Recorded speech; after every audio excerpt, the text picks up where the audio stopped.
नमस्कार। मैं आलोक द्विवेदी, राजनीति रणनीतिकार और प्रचार सलाहकार।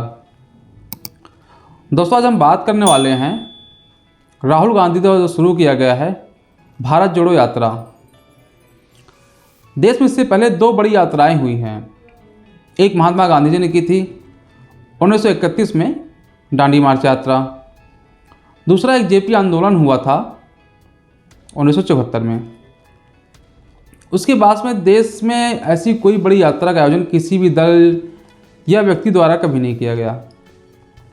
राहुल गांधी ने जो ये यात्रा शुरू की है, बेसिकली उनका जो मेन मकसद है वो है केंद्र की जो मोदी सरकार है उसके खिलाफ इनकी यात्रा चल रही है। इस यात्रा में वो बेरोजगारी और महंगाई के मुद्दे को जोर शोर से उठा रहे हैं। राहुल गांधी की यात्रा जो है वो 12 राज्यों से गुजरेगी।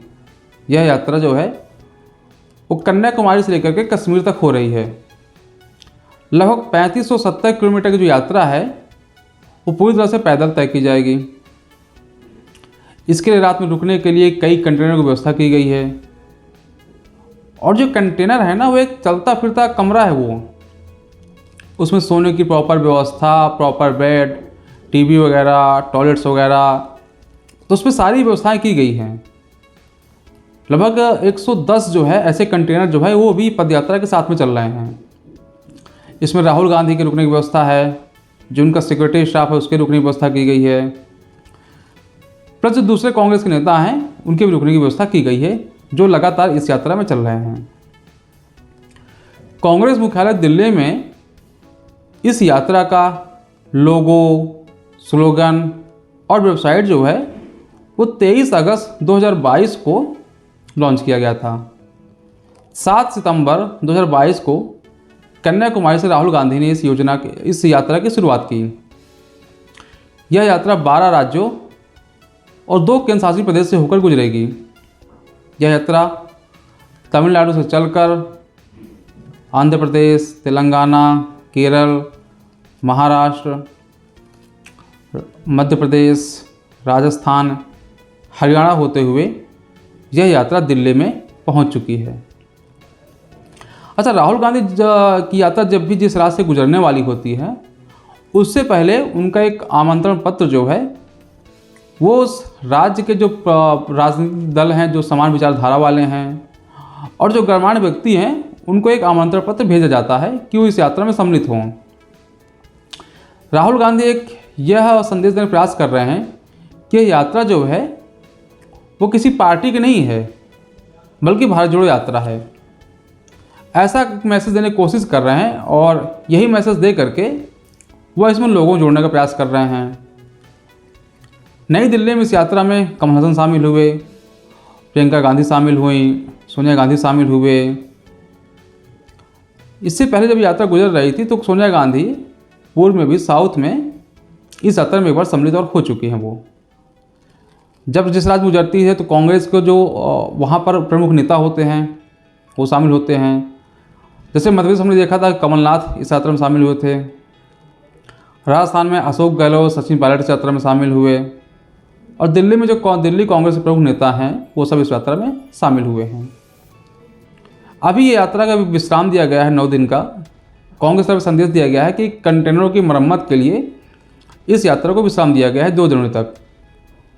3 जनवरी से वापस यात्रा दिल्ली से शुरू होकर के यूपी होते हुए, पंजाब होते हुए कश्मीर में श्रीनगर में इस यात्रा का समापन होगा। यूपी में भी राहुल गांधी की तरफ से जो है, जो विपक्ष के नेता हैं अखिलेश यादव, मायावती, जयंत चौधरी, इन लोगों को निमंत्रण पत्र भेजा गया है शामिल होने के लिए।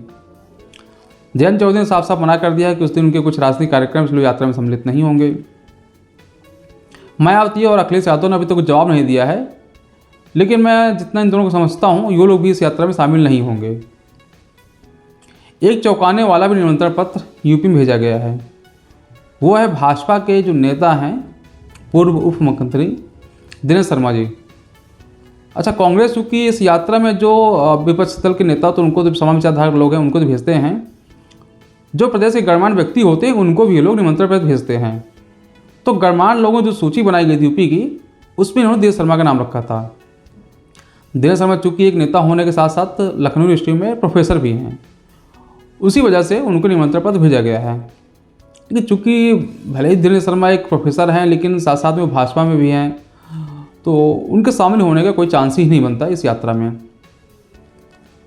राहुल गांधी एक मैसेज देने की कोशिश कर रहे हैं कि देश उनके साथ जुड़ रहा है। दूसरे एंगल से देखा जाए ना तो इस यात्रा में जो है राहुल गांधी को व्यक्तिगत तौर पर एक लाभ मिला है।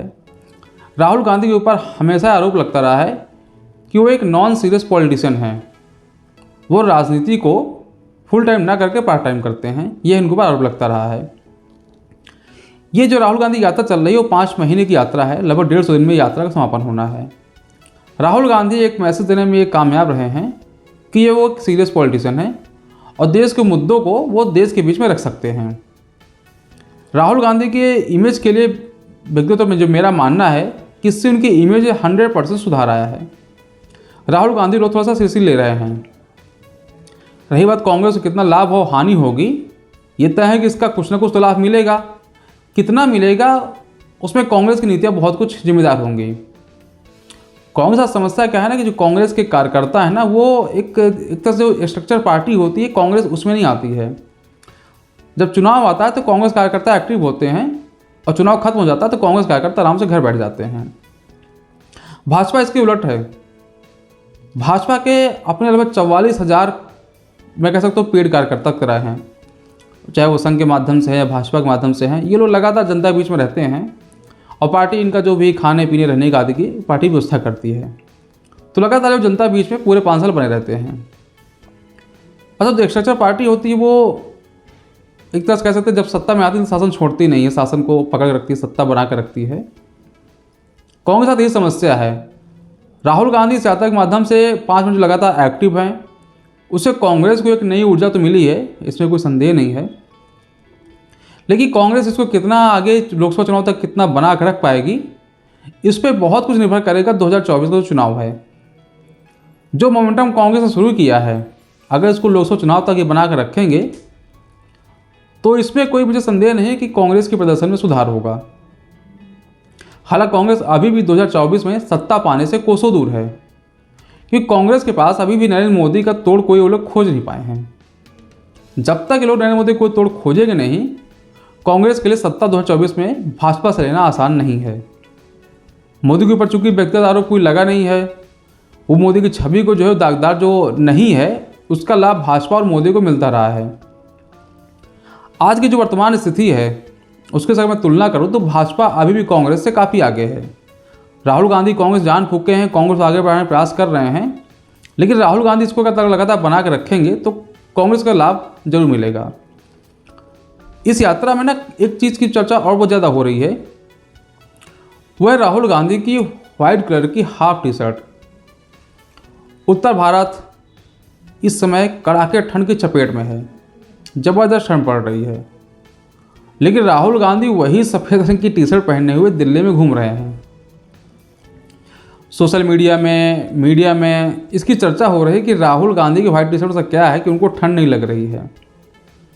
कल कांग्रेस का राष्ट्रीय अधिवेशन था, दिल्ली में किसी ने पूछा राहुल गांधी से कि व्हाइट टी शर्ट को ठंड लगती, तो उन्होंने कहा चल इसलिए चला रहे हैं। ज़्यादा कुछ आगे बोला नहीं उन्होंने। अच्छा ठीक है, राहुल गांधी हैं भाई, ये देश के बड़े नेता हैं, वो 1 लाख 2 लाख 5 लाख टी शर्ट आराम से पहन सकते हैं, हो सकता पहना भी हो, मुझे तो उसका एग्जैक्ट प्राइस तो नहीं पता है, लेकिन वो हाफ टी शर्ट तो हाफ बॉडी को कवर करती है, बाकी जगह तो ठंड लगती ही होगी। अब राहुल गांधी को कैसे ठंड नहीं लग रही है, इसका राज तो राहुल गांधी ही से बता सकते हैं। अभी ज़्यादातर विश्राम चल रहा है, हम देखें राहुल गांधी कश्मीर पहुंचेंगे जनवरी में, उसमें राहुल गांधी के हाफ टी शर्ट में रहेंगे या वो कुछ गर्म कपड़े वहाँ पहनेंगे, ये भी देश के लोग इस टाइम पे देखना चाह रहे हैं। उनकी नज़र जो है वो राहुल गांधी के यात्रा साथ साथ जो है वो उनको व्हाइट टी शर्ट पड़ी है। अच्छा, कांग्रेस के लिए अच्छा भी है ये कि कम से कम अच्छी चर्चा तो हो रही है ना, कोई नेगेटिव चर्चा तो है नहीं कि Rahul Gandhi half T shirt में क्यों हैं, क्यों नहीं है, क्या उनको ठंड नहीं लग रही है। तो एक नेता की सबसे ज़रूरी चीज़ क्या होता है ना, चर्चा में बने रहना।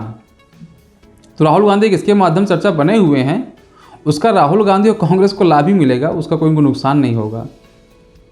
राहुल गांधी जब यात्रा का समापन हो जाएगा तो एक बार इसका मैं एनालिसिस पूरा करूंगा, किसका कितना फ़ायदा मिला है कांग्रेस को, कितना नहीं मिला है, इस पर मैं फिर भी एक चर्चा जरूर करूंगा। फिलहाल आज के लिए मैं अपनी वाणी को विश्राम देता हूँ। और दोस्तों एक बात और कहना चाहूँगा, आप लोग इस चैनल को लाइक, कमेंट, सब्सक्राइब अवश्य करें। धन्यवाद।